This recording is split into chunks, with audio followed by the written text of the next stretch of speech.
good bug is a dead bug. Hello, I'm Larry, and welcome to another episode of the Science Fiction Divide. And if you haven't figured it out, today's episode, Starship Troopers.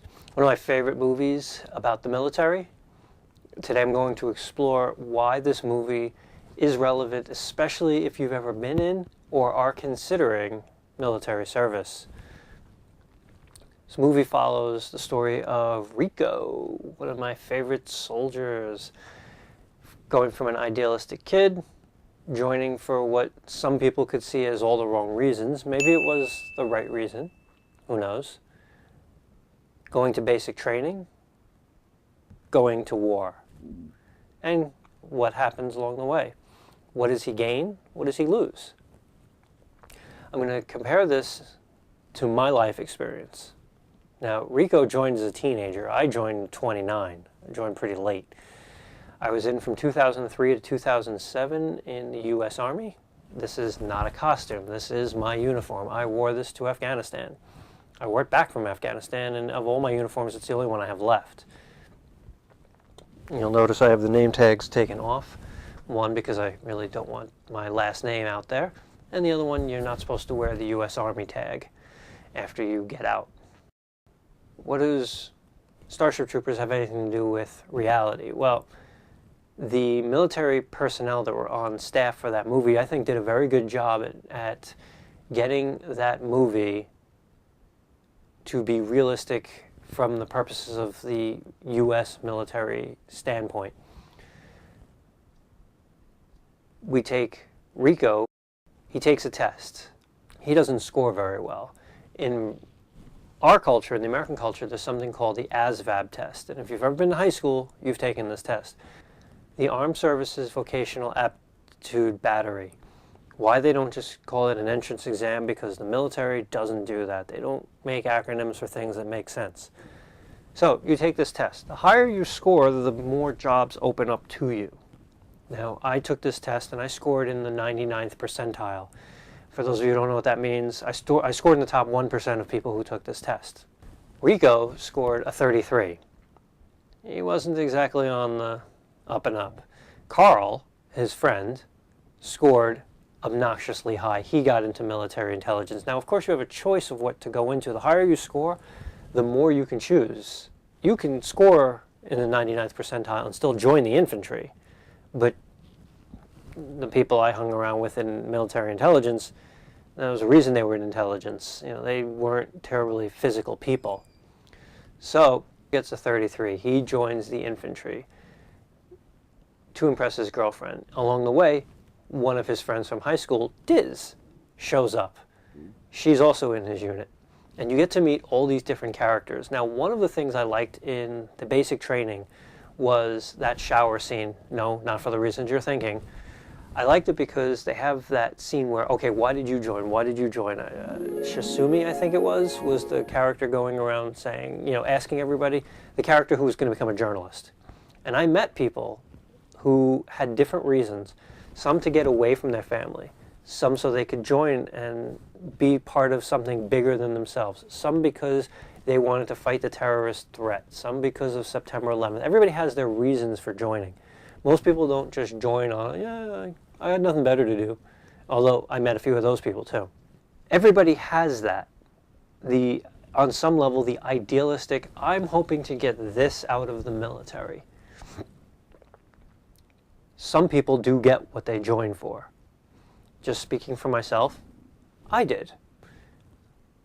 Some people lose more than they gain, and that's what I think was important about Starship Troopers. This movie was originally criticized as a pro-war movie, but if you look, and it's not hard to see, it's a very anti-war movie. It's very satirical. Everybody loses way more than they gain in this, whether they lose their life, their limbs, their sanity. They all lose their innocence. Some lose their friends. This is a very real possibility in the military.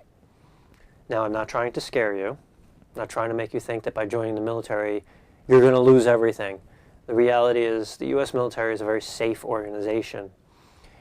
if you join at age 20 and you stay in for 20 years to age 40, the chances of you getting killed are far less than if you were in a civilian job from age 20 to age 40. You're far safer in the military. You're far more likely to keep your job. It is a far safer organization than any civilian organization has to offer. This is not to say it does not have its inherent risks. Just because you get out alive does not mean you're going to be happy. It does not mean you're going to be financially stable. It does not mean you're going to have job opportunities. These are things that the military promises, but it doesn't mean you're going to have. But like anything else in life, you do get out of it what you put into it.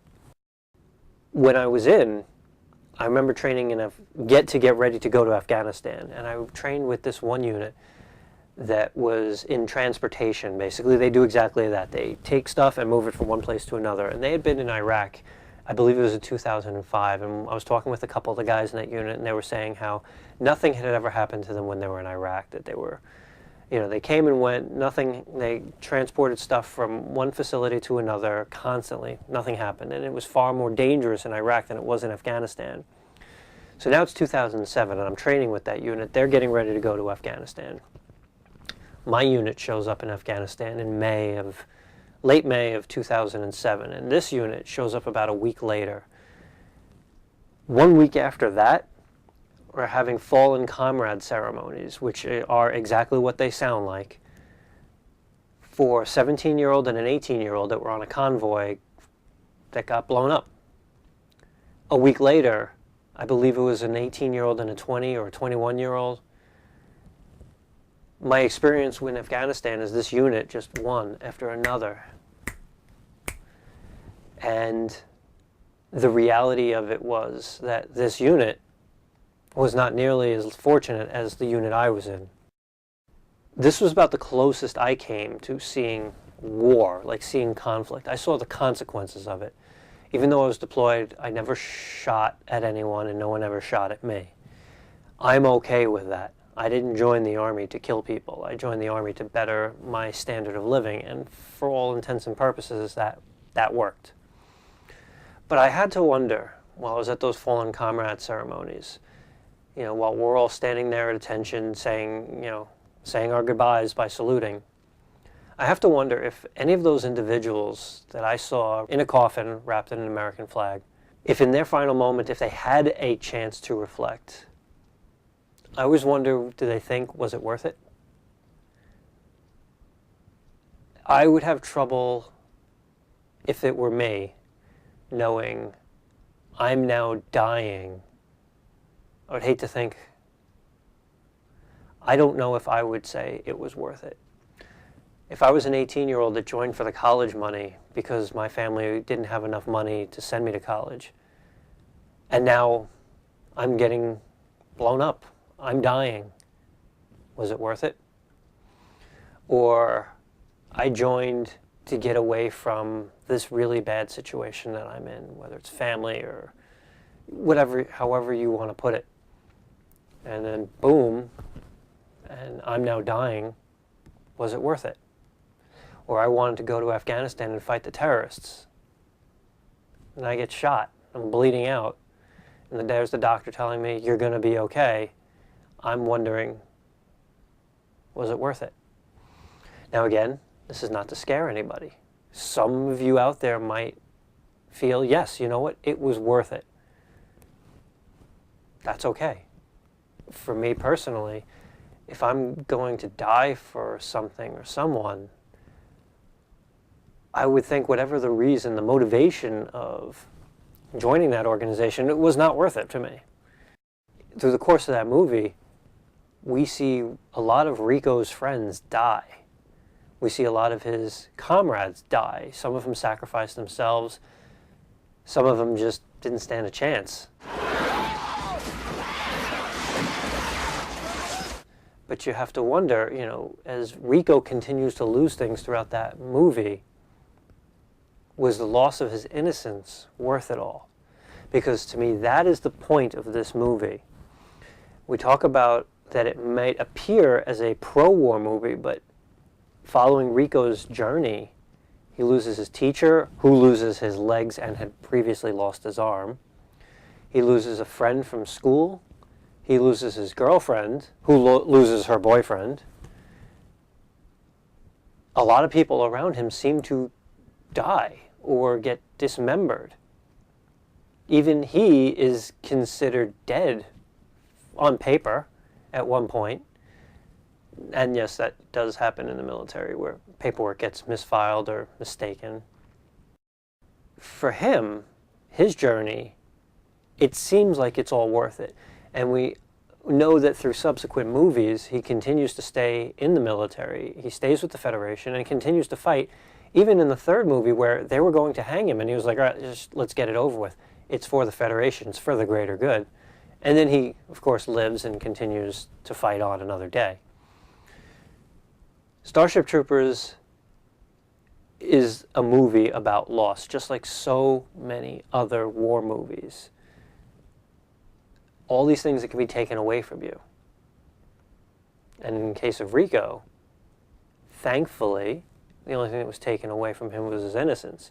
In the third movie, we start to see his humanity was also taken away. I notably did not see the second movie. I was told by so many people to spare those brain cells that might have the memories of those movies. I did, though, see the third movie, and I enjoyed it. I thought it was a lot of fun. There were things about it I didn't like. The religious overtones kind of, turned me away from it. But I thought that there were some really good messages in that movie as well. And the fact that people can change. I thought that was a nice message. You always have to ask yourself, if you're going to join the military, is it going to be worth it? Just speaking from the experiences that I had, yes, it certainly was. But there's one thing you have to remember about military service, and they don't really emphasize this too much in the movie, but I would like to emphasize it here. I was in a unit that fixed airplanes, and those airplanes went up, they did their missions, and they came down.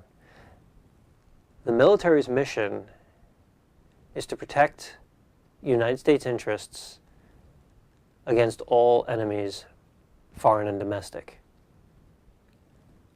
Ultimately, they kill people. I never did, but I cannot escape the moral reality that because of the work that I did, other people were able to go out and kill other people. So indirectly, the work that I did in the military helped kill other people. That's something I have to live with now. I sleep very well at night, and I'm okay with this. I don't want you to think I'm up tossing and turning over this. I'm perfectly fine. But no matter what you do, whether you're a cook or you're an infantry, your job is to defend the United States Constitution against all enemies, both foreign and domestic. And even if you are not the one pulling the trigger, you're doing a job so someone else can. The question is, are you okay with that? I know I am. Does it make me a good or a bad person? Well, that's for you to decide, not me. So, that's it. And I hope you enjoyed this. I hope you get something out of this, whether you were in the military, you are in the military, whether you were in the military, or whether you know someone who was. All I can say is, I'm doing my part. I'm doing my part. I'm doing my part. I'm doing my part too. They're doing their part. Are you? I've done my part. Goodbye.